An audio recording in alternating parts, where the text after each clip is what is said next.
dentro do projeto Saúde em Casa. Nós vamos começar o talk show hoje com o endocrinologista pediátrico, Dr. Delmir Rodrigues, e é aberto aqui ao público. Eu queria convidar o senhor, Dr. Delmir, com muito prazer, recebê-lo aqui na nossa conversa, em homenagem especial às crianças. Vamos aplaudir o Dr. Delmir, né? Obrigado, muito Liz. bem, gente. Nós estamos aqui fazendo esse trabalho junto com a Feira de Saúde. Em primeiro lugar, eu queria saber por que os super-heróis? Na realidade, nós buscamos aí, né, os super-heróis para ajudarmos no combate às principais doenças que acometem as crianças e uma forma de defender ainda mais os pequeninos aí que às vezes ficam, né, expostos a doenças, patologias que não são tão legais. Então veio aí o Capitão América, o Thor, o Homem de Ferro e o Hulk, né, que todo mundo está se divertindo bastante, tanto crianças quanto adultos.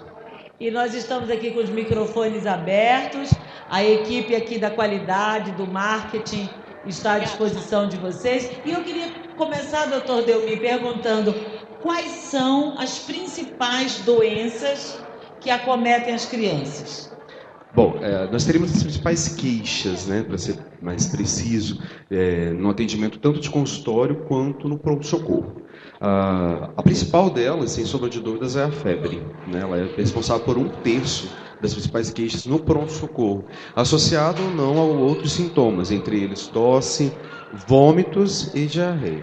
Então, no pronto-socorro, a gente tem muito essa queixa. Na questão ambulatorial, nós teríamos, né, a importância do acompanhamento com o pediatra de uma forma rotineira, lembrar que a criança até os 6 meses de idade tem o aleitamento materno exclusivo, até 1 ano de idade precisa acompanhar mensalmente, depois do ano de idade preconiza-se semestralmente e a partir dos 3 anos o ideal é ir no pediatra anualmente, para poder fazer um acompanhamento de perto e, se conseguir detectar algum tipo, né, de patologia, de alteração, agir. Porque o organismo está em crescimento. Se eu deixar isso para depois, pode ser tarde. Mães que estão aqui presentes, os nossos microfones, mães e pais, estão à disposição de vocês. Eu estou vendo que não só as crianças gostam de tirar foto com o Hulk, né? Estou vendo aqui médicos e enfermeiros. Doutor Delmir, o senhor falou de febre, vômito e diarreia. Por quê? O que causa normalmente na infância febre, vômito e diarreia? Bom, começando pela febre, né? Ou seja, o que seria febre? A gente considera a temperatura acima de 37,8. Então, é importante sempre ter termômetro em casa, sempre termometrar. Ou seja, porque às vezes acha que a criança está quente, mas nós estamos, né, numa época do ano muito quente em Brasília. Verdade. Então tem que levar em consideração isso. Às vezes na madrugada, aquele bebê está agasalhado, vai lá, acha que a criança está quente. Não existe esse achismo. O ideal é termometrar, usar o termômetro, um termômetro de passagem calibrado, entendeu? E aí verificar a temperatura. Então a gente considera, né, a temperatura axilar, ou seja, aqui normalmente embaixo do braço, acima de 37,8. Importante medicar. Então, a mãe, né, que tem uma criança, todos que têm criança em casa, tem que saber lidar com os antitérmicos, que nós teríamos aí várias classes de antitérmicos, normalmente de pirona, ibuprofeno ou o paracetamol, que é muito usado na infância. E lembrar que medica, na dúvida, traz para ser avaliado, né? Porque às vezes traz a criança com febre e aí corre o risco, né, da criança fazer o que a gente chama de convulsão febril. Antes dos 5 anos é muito característico isso. A criança pode desenvolver a convulsão febril devido à imaturidade do termostato, que é uma região no cérebro que não controla a temperatura e acaba gerando a convulsão. O senhor falou da época, mas a gente também tem que lembrar da idade. Existem algumas doenças que as crianças têm que ter, vamos dizer, sarampo, catapora, é comum, é normal que a criança tenha. Essas doenças que se manifestam com febre e alguma alteração na pele, qualquer tipo de mancha que seja, aí entra ali na classificação dermatológica. Mas nós temos que sempre que tem febre associada com alguma doença que entraria na pele, entraria dentro do grupo das doenças exantemáticas. Aí teríamos a catapora, que é a varicela, que hoje em dia entrou no calendário vacinal, então a importância das vacinas, né? Nós temos outras doenças também, a questão da rubéola, que já foi controlada, porque a criança, na maioria das vezes, é vacinada. Nós temos o sarampo, que está controlado no Brasil também, mas vez ou outra a gente tem um outro caso. Então, assim, o que a gente sempre orienta as mães: teve febre isolada, tenta manter a tranquilidade, controla com antitérmico. Porém, se essa febre vem associada com algum sinal de gravidade, entre eles, a maioria das vezes, manifestação cutânea, qualquer tipo de alteração na pele, é motivo de trazer imediatamente ao hospital. Além, claro, associado a tosse ou vômitos. Doutor, mães presentes podem fazer perguntas, pais. Alice está aqui com o microfone, se vocês quiserem fazer uma pergunta. Olha, quem tem filho tem dúvida. Sempre. Nós não podemos nos enganar com isso, e é uma situação comum. Alimentação.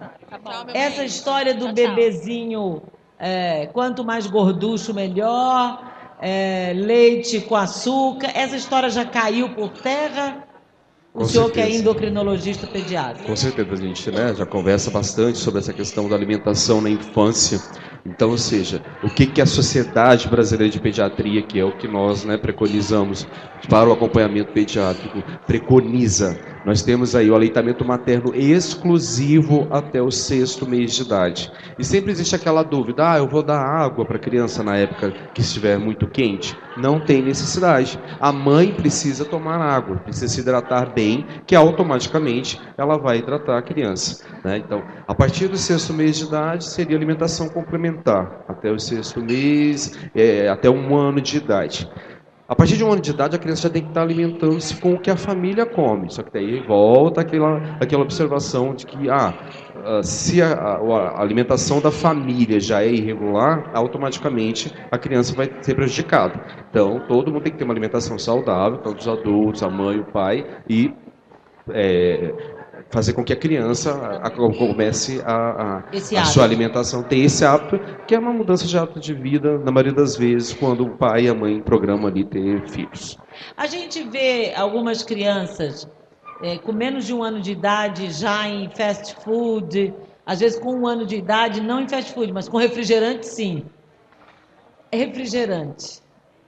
Um mal de necessário forma alguma, ou condenado? Né? Totalmente condenado, assim, fast food. Na realidade, antes de 1 ano de idade não é preconizado açúcar, né? Então, ou seja, no refrigerante a gente tem muito açúcar, muita quantidade de açúcar. Então, antes de 1 ano de idade, de jeito nenhum. Aí depois chega o menino ali com 2 anos de idade, não quer comer nada, só quer saber de balinha, de refrigerante, e a mãe vai ao pediatra achando que vai ter uma solução. Só que, claro, às vezes a gente consegue resgatar um hábito melhor para a criança, desde que tenha-se uma oferta grande de alimentos, mas na maioria das vezes a gente tem uma grande dificuldade. Então, assim, é completamente condenado qualquer tipo de açúcar, muito sódio principalmente, antes de 1 ano de idade. Você introduz ali a partir do 6º ano a papa salgada junto com as frutas já. Então, assim, fazer um cardápio variado que permita que a criança tenha um hábito, né, de comer coisas variadas, que lá na frente ela vai manter isso. E comida caseira, né? Com certeza. Comida caseira, preparada sempre, nada com muito condimento ou industrializado. Ou seja, aqueles batatinhas de saquinho... De forma alguma. Dá uma saciedade grande para a criança, a mãe acha que está fazendo certo, mas de forma alguma. Totalmente condenável pela pediatria. Quais são as principais recomendações que o senhor daria para um crescimento saudável, além de uma boa alimentação? Existe a questão da prática de atividade física, né? Nós temos aí na pediatria uma grande frequência de crianças sedentárias. E isso está levando, né, a criar adultos obesos que não estão tendo a prática de atividade física. Porque melhora tudo, melhora a parte de condicionamento físico, a parte respiratória, a parte de desenvolvimento de musculatura. Claro, não é musculação. Musculação é condenável, atividade física, atividades em grupo, tá certo? Para a criança poder interagir, e isso é fundamental na infância. Além disso, a questão do acompanhamento com o pediatra, como já foi falado, a questão das vacinas, né, que são super importantes. A gente tem aí o calendário vacinal, as vacinas que são preconizadas. Atualmente entrou no calendário vacinas para meningite, vacinas para pneumonia, que é os principais agentes que causam patologias graves em crianças. A gente entrou com da catapora, que o Ministério da Saúde colocou recente, que é aos 15 meses, né? E tem para as adolescentes a vacina para HPV. Ou seja, lembrar que não é só a criança ali, não tem idade, mas nós temos também o adolescente que tem que tomar cuidado, tem que fazer acompanhamento. Hoje em dia, na pediatria, existe uma área chamada ediatria, o especialista em adolescente, para poder orientar e acompanhar. Então, assim, lembrar que o organismo em crescimento, a pediatria, ela visa a criança, ela não é um adulto em miniatura. Na realidade, é menor e está em crescimento. E tem características importantes, né? Em todos os seus sistemas são diferentes. Como ele está desenvolvendo a parte neurológica, endocrinológica, a parte óssea, metabólica, isso tudo. Então, tem que fazer acompanhamento com o especialista desde a idade até a adolescência, que é uma das fases da vida que, assim, tem muito conflito, tem uma dificuldade grande. Então, devido a isso, a Sociedade Brasileira de Pediatria optou por fazer o especialista em adolescente, para poder acompanhar direitinho e formar um adulto um pouco mais saudável, né? E evitar aí um futuro com doenças crônicas que não são tão legais. Nós estamos conversando com o médico endocrinologista pediátrico Dr. Delmir Rodrigues, aqui do Hospital Anchieta, dentro do projeto Saúde em Dia. E nós estamos fazendo esse trabalho simultaneamente a essa feira de saúde, que é exatamente em homenagem às crianças. Mães e pais que tenham dúvidas podem vir aqui. Esse projeto acontece todo mês, cada mês com um tema, e hoje é criança, é pediatria. Muita gente fala assim, mas meu filho é tão magrinho. Quando os pais devem se preocupar com o contrário? Essa preocupação é válida, tá certo? Porque, afinal de contas, quando a criança está muito magra, teria alguma patologia associada, algum comprometimento em absorção dos alimentos. Porém, é uma queixa nem sempre válida. Às vezes, a mãe tem muita preocupação que está muito magro, está muito pequeno, vai ao pediatra, pesa, mede, coloca nas curvas de crescimento e tanto ganho de peso e vê que está dentro do padrão de normalidade. Tá certo? Então, por isso, reforço a importância de acompanhar com o pediatra. Inclusive, hoje, na Feira de Saúde, que é em comemoração ao Dia das Crianças, a gente está fazendo isso, pesando e medindo as crianças e vendo que aquelas que têm excesso de peso, né, ou peso abaixo do esperado, recomendando fazer o acompanhamento, já solicitando alguns exames que forem necessários e orientando aos pais. E a criança que está acima do peso ou que está abaixo do peso, elas também têm uma dieta específica, assim como adulto, só que voltada para a criança. Sim, seria uma dieta específica. Não aquelas milagrosas do adulto para ganhar muito peso ou para perder. Mas uma dieta saudável, uma dieta com alimentos de uma forma bem distribuída, tá certo? Então isso é fundamental. Agora, lembrar que sempre os extremos não é bom, desde quando nasce. Existe aquela criança que nasce pequena para a idade gestacional, ou seja, que teve alguma restrição durante a gravidez, que vai ter problemas no futuro, puberdade precoce, pode ter comprometimento no colesterol, na gordura do sangue, pode ter comprometimento na estatura. Então, a criança que nasceu muito pequena tem que ter uma abordagem melhor. Da mesma forma que a criança que nasce muito grande, que é o GIG, né, que a gente chama de grande para a idade gestacional. A mãe fica super satisfeita, meu filho é grandão, mal sabe que por trás desse excesso de peso que ele teve ganhou durante a gravidez dela, pode repercutir em diabetes lá na frente, pressão alta, entre outras patologias crônicas aí que o adulto pode desenvolver. Então, foi pequeno, extremo, ou foi muito grande, é importante, reforça ainda mais a importância de acompanhar com o pediatra. Doutor Delmir, o senhor falou aí de pressão alta, de diabetes. Criança, a gente está lendo muito sobre isso, criança com hipertensa, criança com diabetes, é um fato novo? E isso é verdade? Isso procede? Com certeza. Nós temos que...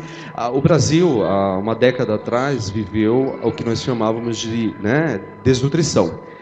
As crianças eram extremamente desnutridas por falta de minerais, por uma dieta inadequada, pelo fato de não ter o aleitamento materno exclusivo. Então as crianças tinham essa questão da desnutrição.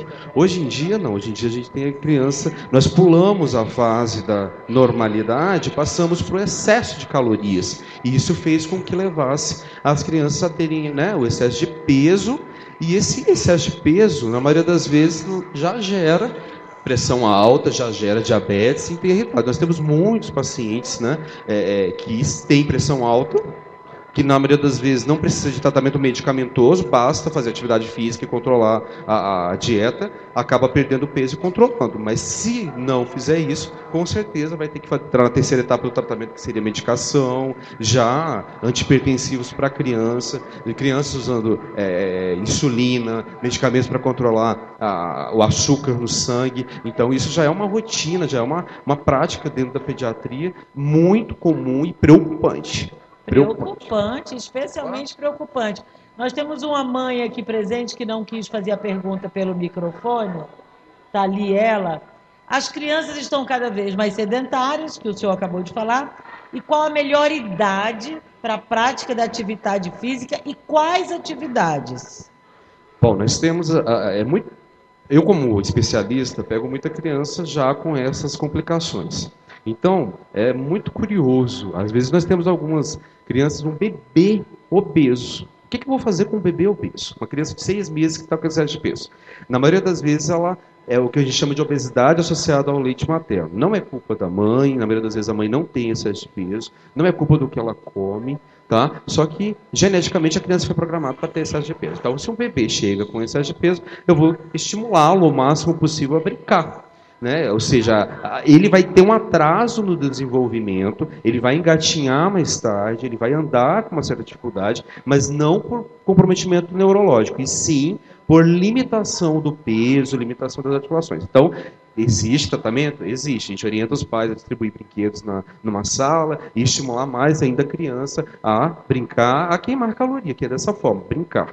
Tá? Então, a partir dos 2 anos de idade, orienta-se já atividades, né? Pode ser tanto o esporte individual quanto o esporte coletivo. Dentro do individual entraria natação, entraria, né, bicicleta. Já os esportes coletivos, a gente tem uma observação. A criança que tem excesso de peso, está muito acima do esperado, a gente não recomenda fazer futebol, fazer vôlei de início, porque pode sofrer preconceito, pode sofrer bullying por não conseguir acompanhar os demais, mas não significa que não vai fazer atividade física. Recomenda-se então natação, esteira.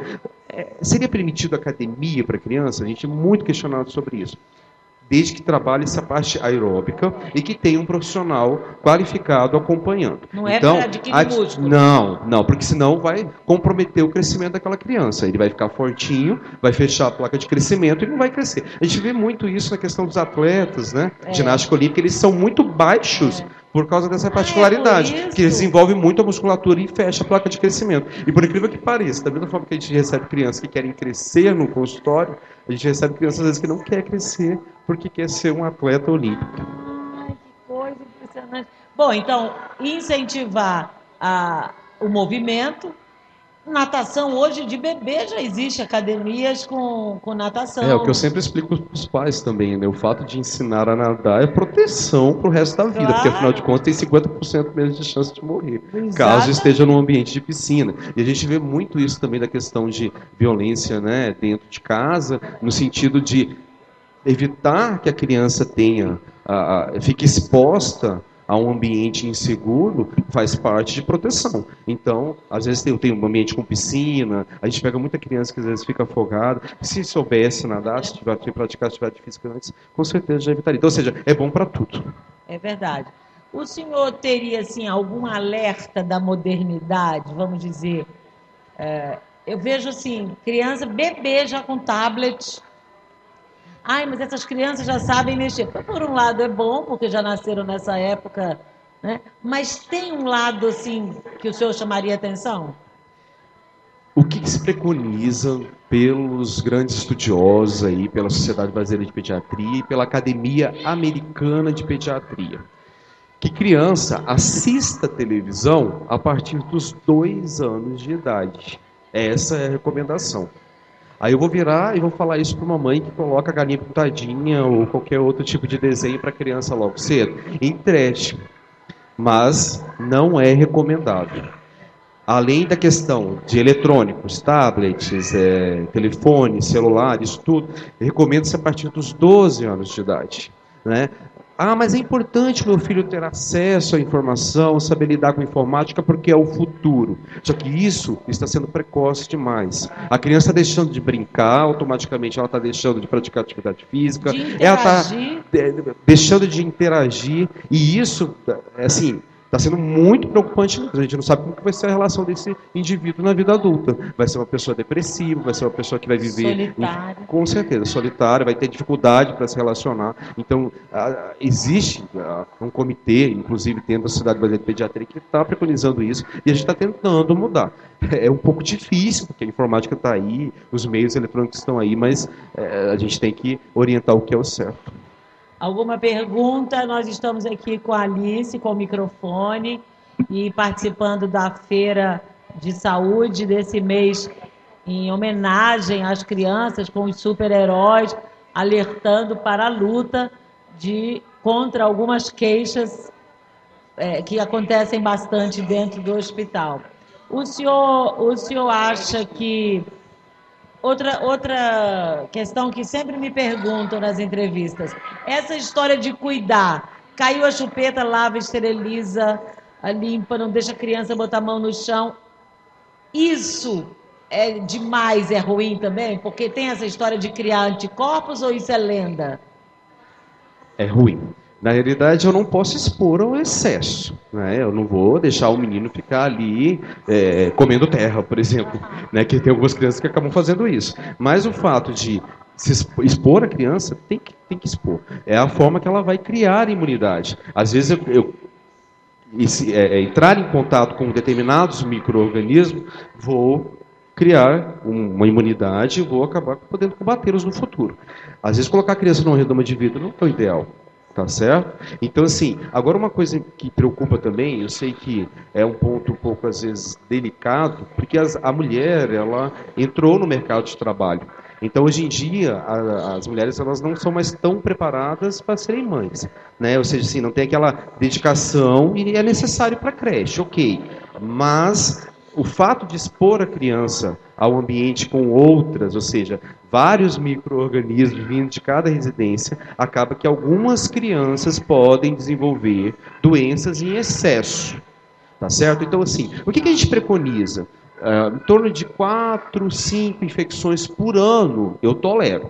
Tá? Então, infecção de ouvido, uma infecção de garganta, uma gripe. Agora, se a criança tem 3 pneumonias por ano, tem uma mastoidite, se a criança fica internada 4 vezes por ano, alguma coisa tem de errado.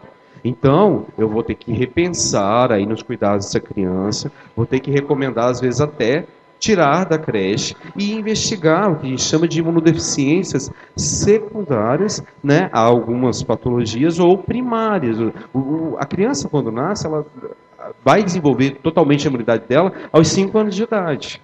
Então, se eu exponho ela muito antes, muito precocemente, não é legal. Então, acaba que a criança acaba desenvolvendo muitas doenças e, às vezes, pode ser grave. Então, assim, aquilo que a gente sempre fala, os extremos não é bom. Então, nem muito antes, nem muito depois, e muito menos, assim, expor demais, mas também não colocar numa redoma de vidro e achar que a criança algo que vai quebrar ali, que tem que ter uma... Sim. Tem que ter uma atenção? Tem, mas não precisa ser exagerado. Dr. Delmir, que é endocrinologista pediátrico da Clínica Crescer, aqui do Hospital Anchieta, hoje conversando com a gente sobre alguns cuidados, alguns sintomas, algumas queixas recorrentes, e a gente chama atenção para as mães, avós. A avó é uma coisinha que estraga também, né? Quer docinho, quer pirulito, quer balinha. A avó é uma situação um pouquinho delicada, né? Porque afinal de contas, o que ela não fez com o filho dela, ela quer fazer com o neto, né? E às vezes não é muito legal. Mas eu não condeno por completo, não. Eu tenho muitas avós assim que são verdadeiras guerreiras e que ajudam bastante no cuidado dos netos e que orientam as mães que não têm tanta prática. Aí assim, às vezes a gente pega muita mãe desesperada com sintoma, uma febre ali que não está muito bem controlada, que não usou o antitérmico direito. A avó chega e fala, ó, faça isso dessa forma que vai dar certo. E aí chega com a gente. Eu, particularmente, não condeno por completo as avós, não. Desde que faça a coisa certinho. Ai, ai, ai, tem a avó concordando ali. Você Elas é uma gostaram. avó participativa? Leva ali o microfone para eu ouvir essa avó toda charmosa que está aqui com a gente. Umas avós bem jovens também, né? Avós jovens. Como que é seu nome, por gentileza? Oi? Seu nome? Zélia. Zélia, você é avó? Sou avó, tenho 2 netos. 2 netos. E a avó é ser mãe 2 vezes mesmo? 2 vezes. Mãe com açúcar. E você é daquela avó que estraga ou você impõe alguma disciplina? Não estrago, eu imponho disciplina. Na questão de alimentação, por exemplo? Amo meus netos, mas não abuso, né? Tem que ter cuidado. Em que você acha que você é mais disciplinadora, vamos dizer? Na alimentação, nada de refrigerante demais? É isso, refrigerante demais sou contra. E na área da alimentação, participo pouco, porque fica mais com a mãe mesmo, né?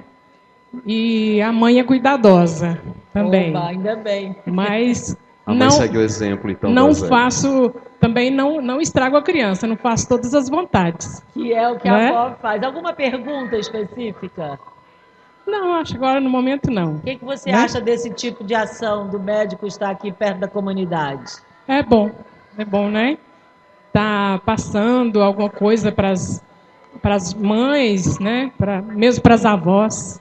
Né? Zélia, obrigada, viu? Por nada, eu que agradeço. Participação. Nós estamos filmando aqui hoje para o site do Hospital Anchieta.com.br e para o site viverembrasilia.com.br, que eu dirijo, conversando com o Dr. Delmir Rodrigues, que é endocrinologista pediátrico, coisa que muita avó não sonhava que existiria. Né? Porque a gente sempre pensava assim, não, esse negócio de endocrinologia é só para adulto. Mas é uma especialidade extremamente importante, né?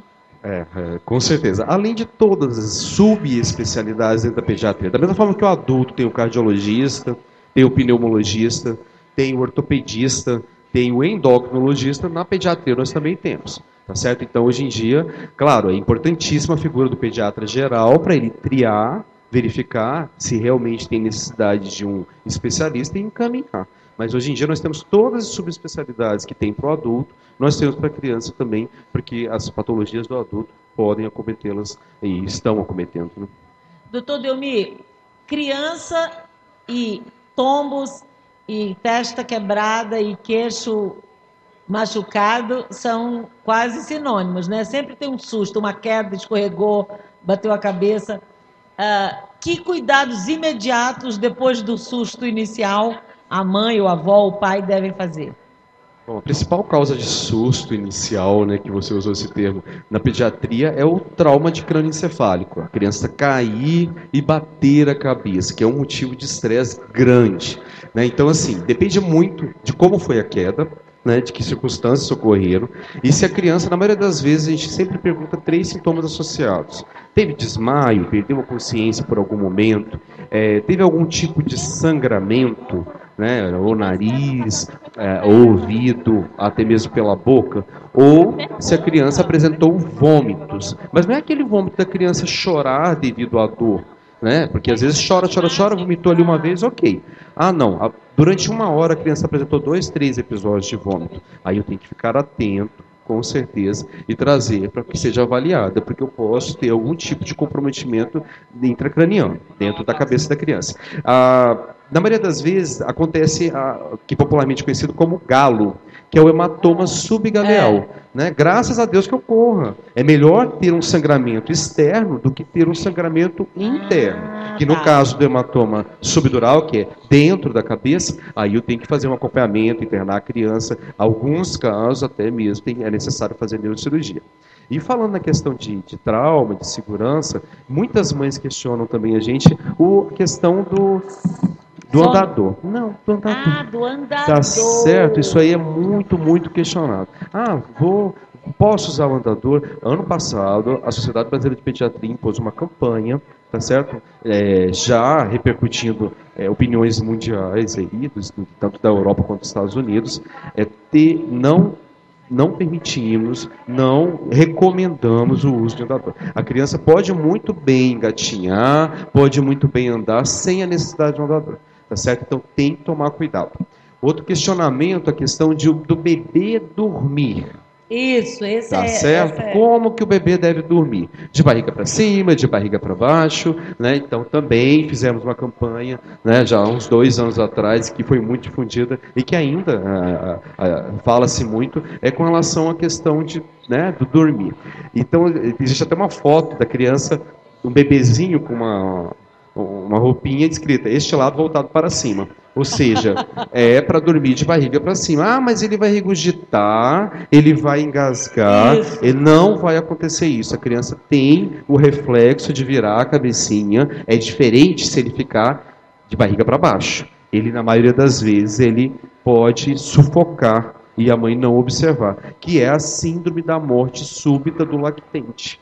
Nós temos um grande índice de crianças de bebezinho ali que não tem o desenvolvimento neurológico muito importante, que acaba engasgando, acaba sufocando e vai a óbito. Tá certo? E é uma situação muito, muito triste. Então, lembrar, este lado sempre voltado para cima. Tá certo? O máximo que acontece, de ladinho, mas assim, tem que ficar atento, porque às vezes dorme e a criança vira. Então, ficar de bruços não é legal. Então, o ideal é dormir de barriga para cima. Porque os estudos todos mostraram que dormir de barriga para cima não vai causar engasgo, não vai repercutir muito, a não ser que a criança tenha refluxo exacerbado, tenha uma patologia associada, que daí, pelo contrário, eu tenho que fazer um posicionamento que ela consiga ficar um pouquinho mais inclinada para não ocorra essa questão da regurgitação excessiva, tá? Que foi um modismo grande também, essa questão da doença do refluxo. Lembrar que todos nós, quando crianças, temos refluxo, ele é fisiológico.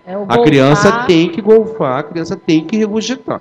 Quando isso ocorre em excesso, ou seja, a criança muito chorosa, a criança que regurgita muito, ou que não ganha peso, aí sim eu teria que me preocupar, pensar em doença do refluxo gastroesofágico e entrar com o terapêutico. Outra pergunta de outra mãe. A partir de que idade a criança pode ingerir doces? Ela pode ingerir doce, mas depende como é que o senhor...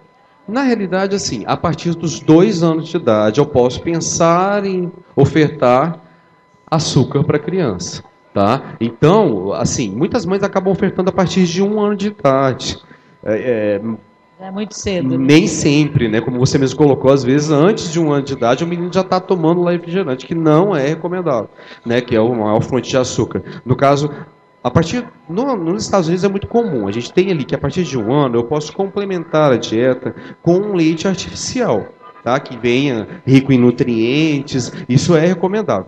Então, entre 1 e 2 anos, eu posso até mesmo usar uma fórmula infantil específica para crianças nessa faixa etária que não tem açúcar. Agora, o açúcar mesmo, doce mesmo, a partir de 2 anos de idade e com restrições, não é vou dar tudo de qualquer tipo de doce, mesmo porque se a criança for criar esse hábito, amamentar da forma correta até o 6º mês, não introduzir o açúcar das frutas apenas, até ali 1 ano, 2 anos, ela não vai aceitar, ela não vai gostar de brigadeiro, de chocolate, de biscoito, de outros tipos de açúcares que não são bons para a criança e para o seu desenvolvimento. Doutor Delmir, a gente eu não posso encerrar sem lhe perguntar. Leite. Antigamente era criança, tem que tomar leite, é leite. Hoje já tem intolerância ao leite, leite não é tão bom. Me fala um pouco do leite na alimentação da criança. A questão do leite, eu sempre questiono com as mães. Qual é o único animal que toma leite depois do desmame? Nós. Nem a vaca faz isso, tá certo? Ou seja, a vaca cresceu ali, o terneirinho cresceu, ele vai pastar. Olha só, então a própria natureza nos mostra. Ah, mas as pessoas pensam, o que seria de um mundo sem o queijo? O que seria de um pãozinho de queijo, iogurte? Mas não é recomendável. Por quê? O intestino do ser humano ele é programado a digerir